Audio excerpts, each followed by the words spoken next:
Hi everybody, in this video we're going to be talking about the application of schedules of reinforcement and extinction. So our agenda today, we're going to very briefly review schedules of reinforcement, and then we're going to get into how to apply them with regards to acquisition and maintenance, and also thinning those reinforcement schedules. Then we're going to get into extinction. We're going to talk about the definition of extinction, the procedural differences when implementing extinction with regards to positive and negative reinforcement. And then last, we're going to talk about the resistance to extinction, which is going to circle back and bring in those schedules of reinforcement. If you guys are following along in your task list and you guys look at the objectives, we're going to be covering C10 and D5 today, so you guys can check those off. Okay, so getting into schedules of reinforcement, just a brief review. In that last video, we talked about continuous reinforcement schedules and then partial or intermittent reinforcement schedules. For continuous reinforcement schedules, that's when you're going to reinforce the target behavior every time it occurs. So every time that little kiddo engages in the target behavior, you're going to provide a reinforcer. This is really important for skill acquisition. So if a little kiddo is acquiring a new skill, you want to make sure that every time they engage in that new skill, you're providing that reinforcer. Once the kid has acquired the skill, then we want to switch to a partial or an intermittent reinforcement schedule. So this means that you're going to reinforce the behavior every so often when it occurs. So there will be times where the kid engages in the target behavior and you will provide the reinforcer, and then times when the kid engages in the behavior and you won't provide the reinforcer. Partial or intermittent schedules are really important for maintenance. So those skills that you guys are teaching the kiddos, once they've been acquired, we want them to be maintained. So switching to that partial or intermittent reinforcement schedule will maintain that behavior. Within our partial or intermittent reinforcement schedules, we divide this category further into ratio and interval schedules, and then those two categories get divided even further into fixed and variable. So we have basically four main partial or intermittent reinforcement schedules: fixed ratio, variable ratio, fixed interval, and variable interval. And if you guys don't remember what these reinforcement schedules are, then I would suggest that you guys go back to that first video and rewatch it. Okay, so whenever we switch from, for instance, a continuous reinforcement schedule to a partial reinforcement schedule, so if the kid has acquired the skill and now we want the skill to be maintained, we talk about thinning out the schedule. And so when we say thinning, we're talking about switching from a denser to a leaner schedule of reinforcement. So you might have a kiddo that we start off, once again, skill acquisition, and he's on an FR1 schedule. This is the same thing as a continuous reinforcement schedule. So each time the kid engages in the target behavior, you're going to provide the reinforcer. And we use these two terms interchangeably. So your BCBA might tell you that this target behavior is on a continuous reinforcement schedule or an FR1. They mean the same thing. And when you're on a continuous reinforcement schedule or an FR1, that's a really thick schedule or a really dense schedule. And what we mean by that is that there are less responses required and a lot more reinforcement. So the kid just has to make one response to get reinforcement. So less amount of effort for more reinforcement. Now, once again, when the kid has acquired the skill, then we want to start fading out that schedule or thinning that schedule, and we want to switch from a denser to a leaner schedule of reinforcement. So now we might not reinforce every time the kid engages in the target behavior, but we might move to maybe an FR3. So every third time the kid engages in the behavior, they'll get their reinforcer. If behavior is maintained, the kid is still responding. And once again, we're always taking data and making sure that when we fade out these schedules or when we thin these schedules, the behavior is maintained if we want it to be maintained. If the kid's successful, then we might fade it out even more to an FR5 schedule. So now the kid will receive his reinforcer after every fifth time he engages in the target behavior. When we start thinning out these schedules, what's actually happening is we're requiring the kid to respond more and they're getting less reinforcement. And so really dense schedules, not a lot of effort, lots of reinforcement. When you start thinning it out, it requires more effort from the kiddo and they get less reinforcement. And this is why we always take data, because we don't want to thin it out too much where we start to see the behavior decrease if we want it to be maintained.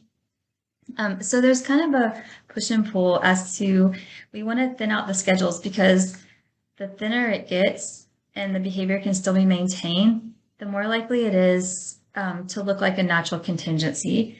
Because if you guys think about in the real world, we're not reinforced every time we make a target response. In the real world, we're on partial reinforcement schedules. So we want to thin the behavior out to a schedule that is much like the schedule in the natural environment. And that way it can generalize, the target skill can generalize and be maintained in the client's natural environment. So there is this kind of push and pull between, we want to thin out the schedule. Once again, we're always taking data, but if the behavior starts to decrease, then we want to pull back to those thicker schedules. That means we've maybe thinned it too far or we've thinned it too quickly. And so I wanted to kind of give you guys an example of, what would happen when we're thinning schedules, and then what would happen if we pull it back. Like I said, maybe the behavior decreased, or maybe you're getting lots of challenging behavior again, and we want to pull back and provide more reinforcement for less effort. So on this left side, this is a current schedule, and then what would happen to the schedule if you wanted to thin it. So if you have an FR10, the kid's being successful, the behavior is being maintained, and you want to start to thin it, you would now go possibly to an FR15. So more responses required or less reinforcement. And then once again, there are some more examples. So FR5, you might fade to an FR8. And then if your BCBA decides they need to pull back and go to a thicker schedule, so maybe you've thinned it out to an FR10 and the behavior is starting to decrease or you're starting to get challenging behavior, then you might want to pull it back. And if you pull it back to a thicker schedule, if you were an FR10, this would look like now an FR5. So, so you get less responses for more reinforcement. And so we see these kind of push and pulls when we're doing treatment. We want to thin it out, but we don't want to go too fast. And you might have to go back to a thicker or a more denser schedule. And your BCBA will tell you, when to thin the schedule, what schedule they want you to thin it to, and all that good information. Also, with schedules of reinforcement, you might have two schedules of reinforcement for one behavior. So if you guys look at this chart, the teacher asks a question, the child answers correctly, and you might be delivering praise on an FR1 schedule. So every time that kid gets an answer correctly, he might get praise. And then you might be delivering, in addition to praise, a tangible item every second correct response. So a tangible item, in this instance, a token, on an FR2 schedule. And we do this a lot in treatment. So when you guys work on your skill acquisition programs, you might be delivering praise for every time the kid gets the question right, FR1, and then you might be delivering tokens. The kid might have a token system in place. So you might be delivering tokens or even a toy on an FR2 or a VR2 or a VR3, and things like that. So the kid gets praise every time, but those tangible items on more of a thinner schedule. Okay, so let's get into extinction. The definition of extinction is when you have a response that's been previously reinforced, and now that behavior no longer produces the reinforcing consequence, and therefore the future probability of the behavior will decrease. So extinction is implemented with those behaviors that have been reinforced, either through positive reinforcement or negative reinforcement. And then what's happening is after that behavior has been reinforced and the behavior is continuing to occur, with extinction, the reinforcing consequence is no longer going to occur, and therefore the future probability of the behavior will decrease.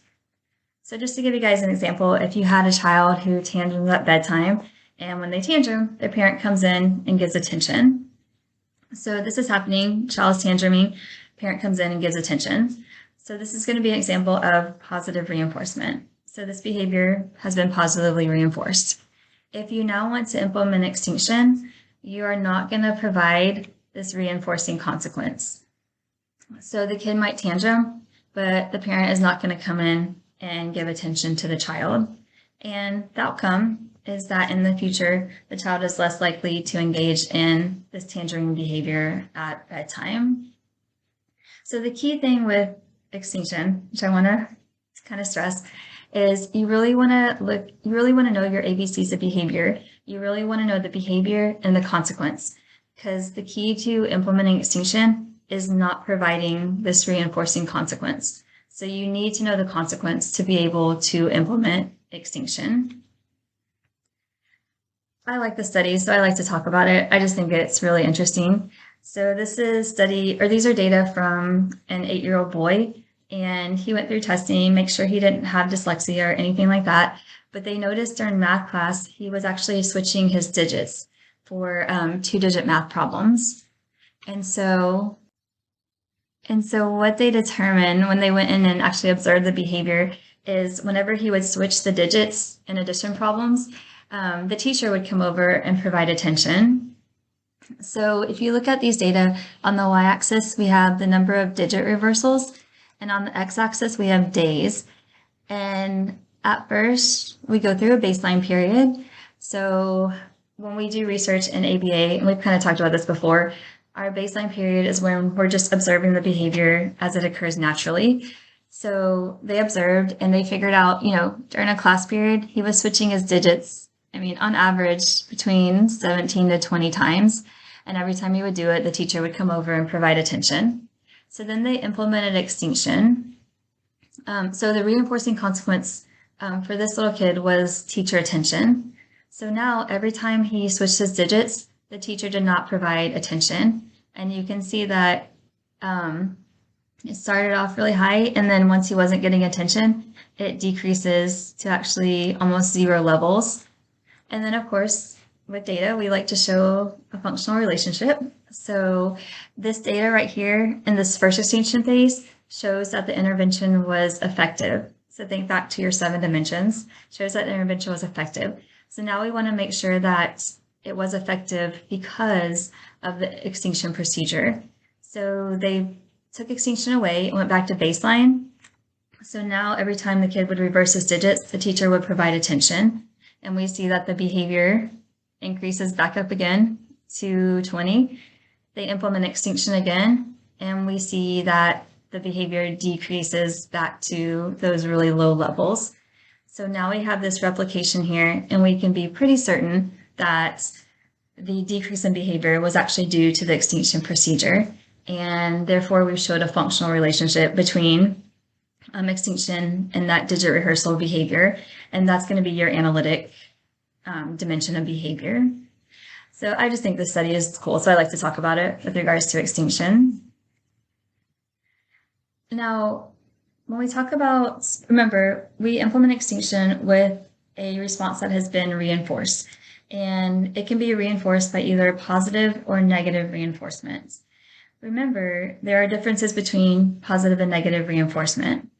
And when we look at them, remember, both positive and negative reinforcement, they're both reinforcement. They both have reinforcement here. So the behavior is going to increase or continue to occur. But with positive reinforcement, after the behavior occurs, remember, a stimulus is presented, something is added. Whereas with negative reinforcement, after your response occurs, something aversive is removed. When we're talking about extinction, remember, we're no longer going to provide that reinforcing consequence.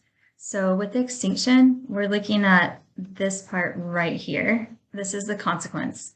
So for positive reinforcement, we're not going to add that reinforcing consequence. If it's attention, we're not going to provide attention. If it's the kids engaging in the behavior because they want their iPad, that tangible item, we're not going to provide that tangible item.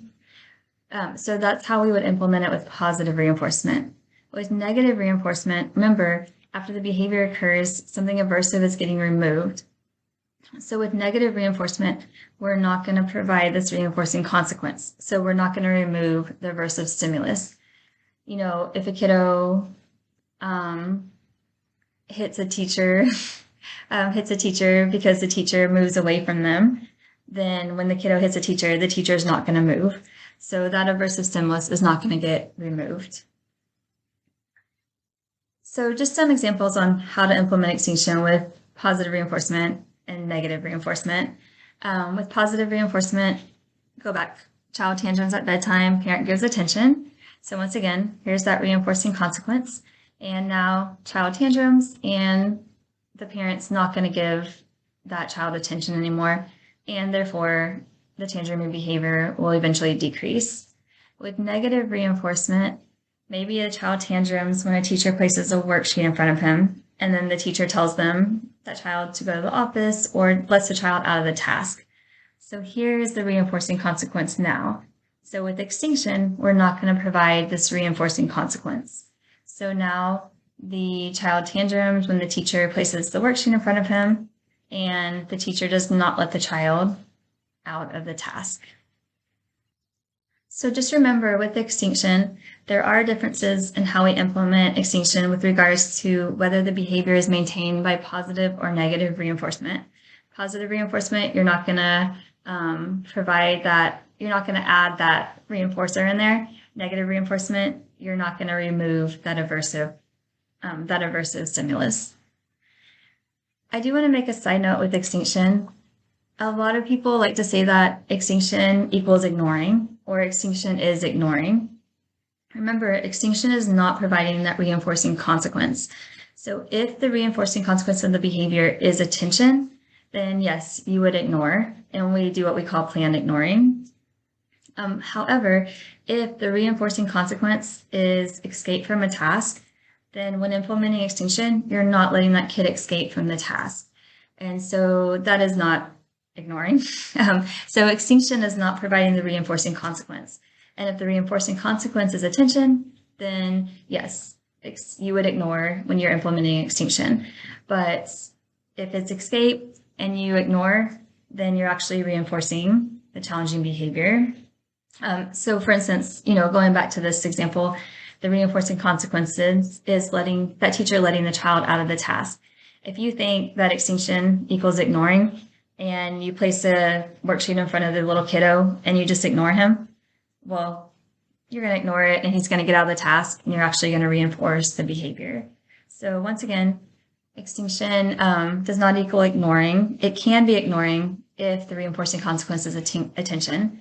But other than that, extinction, think about it as not providing that reinforcing consequence. Okay, I wanted to briefly talk about some side effects of extinction. So say you go to class at U of H, and right before class, or right outside your class, there's a Coke machine. And you like to get a Coke during class because it keeps you awake and it keeps you paying attention. So you go up to the Coke machine, put your money in, and you push the button, and you get your Coke. This happens every time you go to class. You get there, you put your money in, you push the button, and you get your Coke. So pushing the button is a behavior that has been positively reinforced. Okay, so now Monday, you go to the Coke machine, you push the button, and what happens if you don't get a Coke? And so think about this. You've gone to the machine, your response to pushing the button has been positively reinforced, you've gotten your Coke, and now you push the button and no Coke comes out. I'm sure this has probably happened to you guys. And so there's a couple of things you might do. You might push the button lots of times. Just really, that response to pushing the button might really increase in frequency. You're going to push, push, push. You might push it harder. You might start to push other buttons.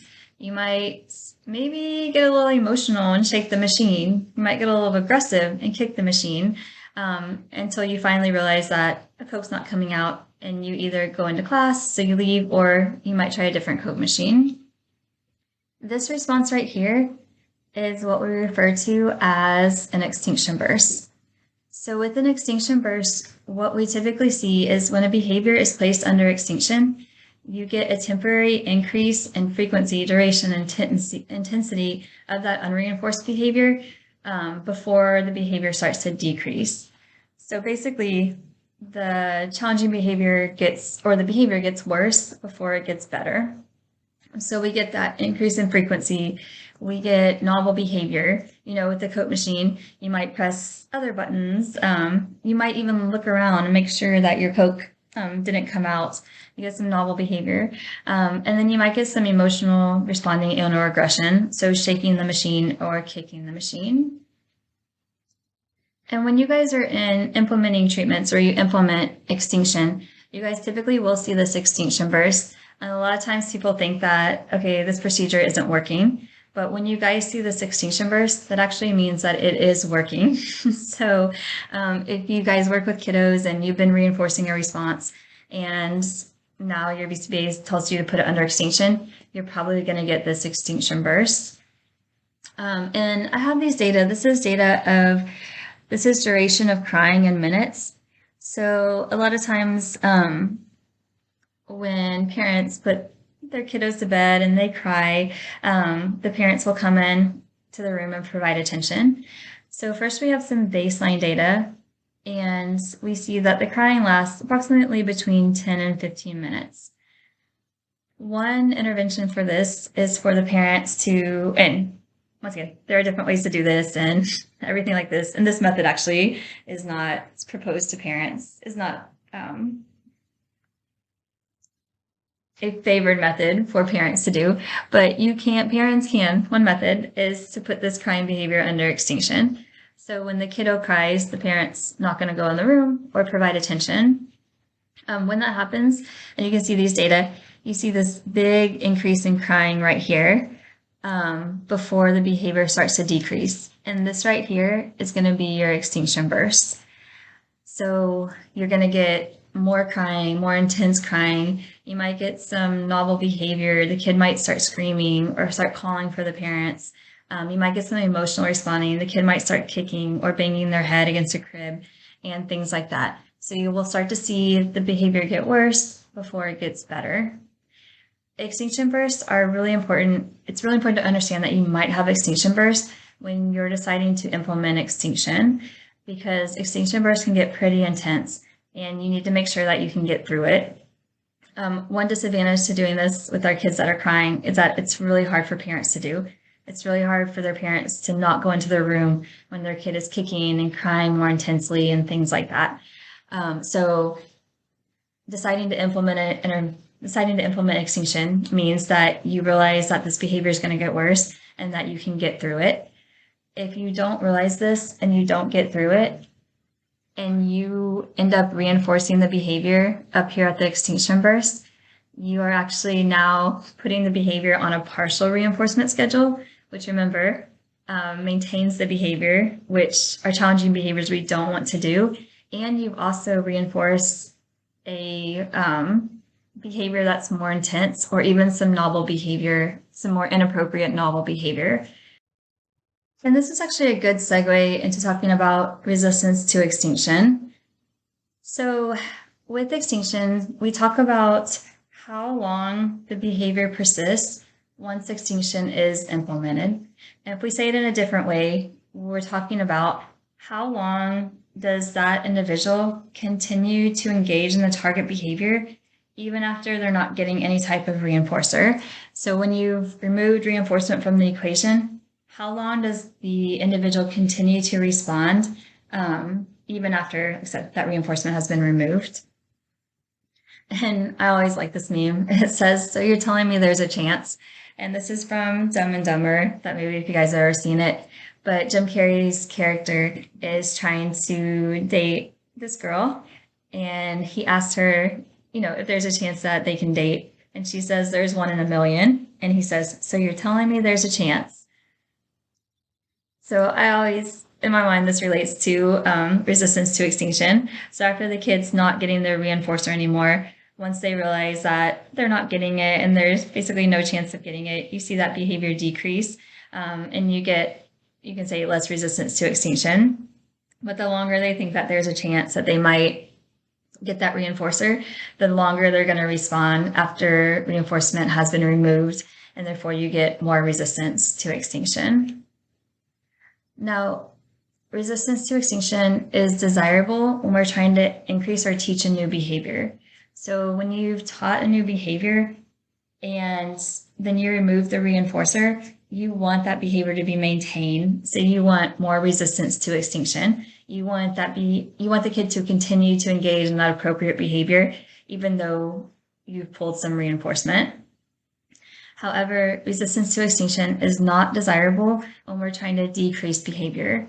So when we're trying to decrease a challenging behavior, we want less resistance to extinction. We want that behavior to decrease as fast as possible. We don't want that behavior to persist, even though we're not providing the reinforcer anymore.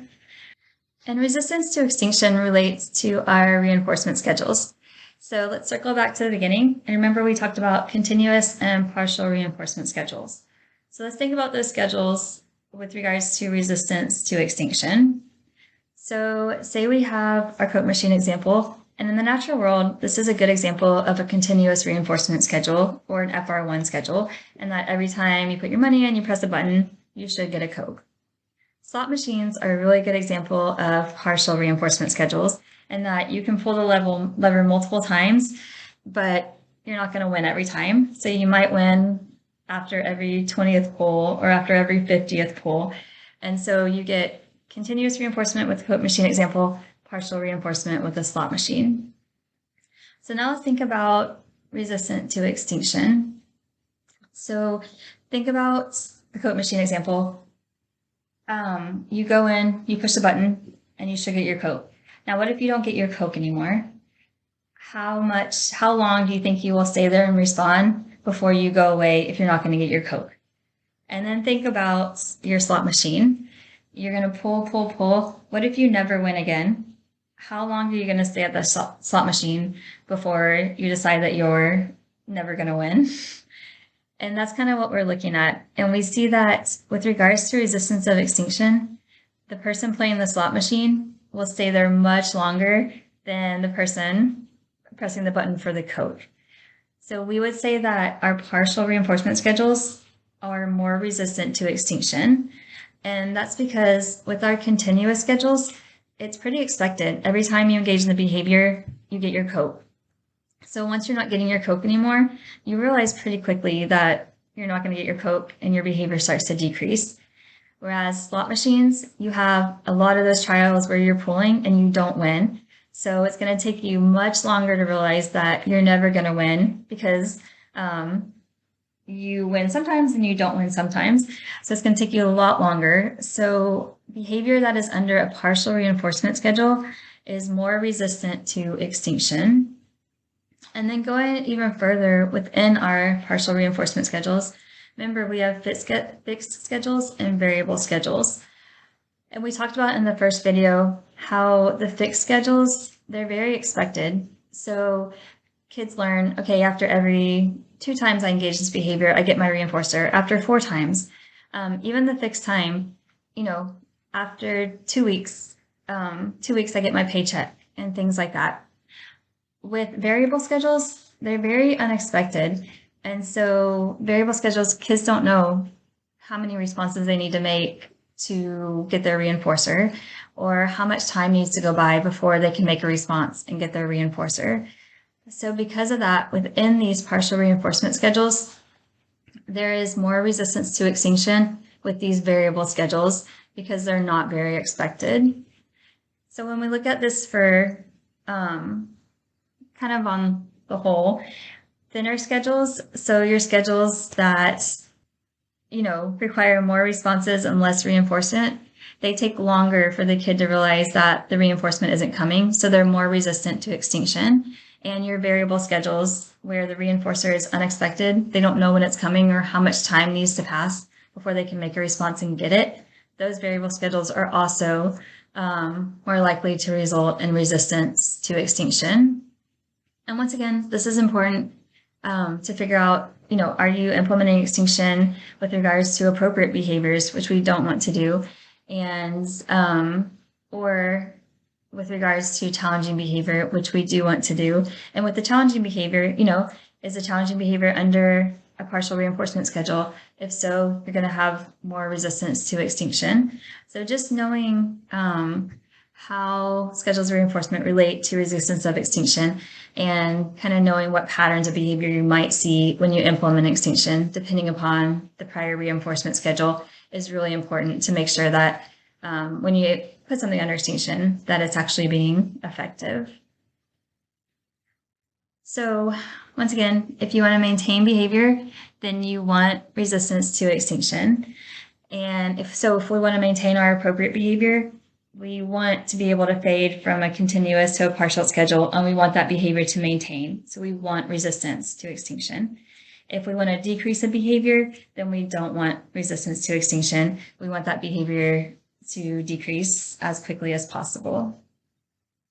All right, guys, so we kind of reviewed partial schedules of reinforcement, continuous, partial, and how that relates to acquisition and maintenance.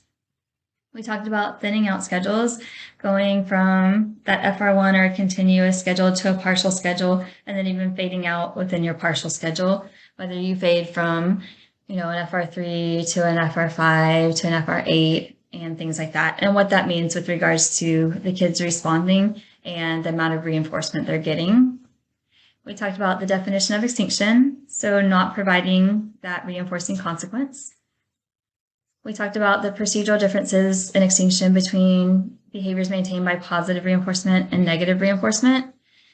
We talked about one of the side effects, which is an extinction burst. There are other side effects to extinction, and we'll talk about that when we get further into the semester, and we'll really talk about how to apply extinction and the ethics behind it and things like that. And then finally, we talked about resistance to extinction and related that to our partial reinforcement schedules.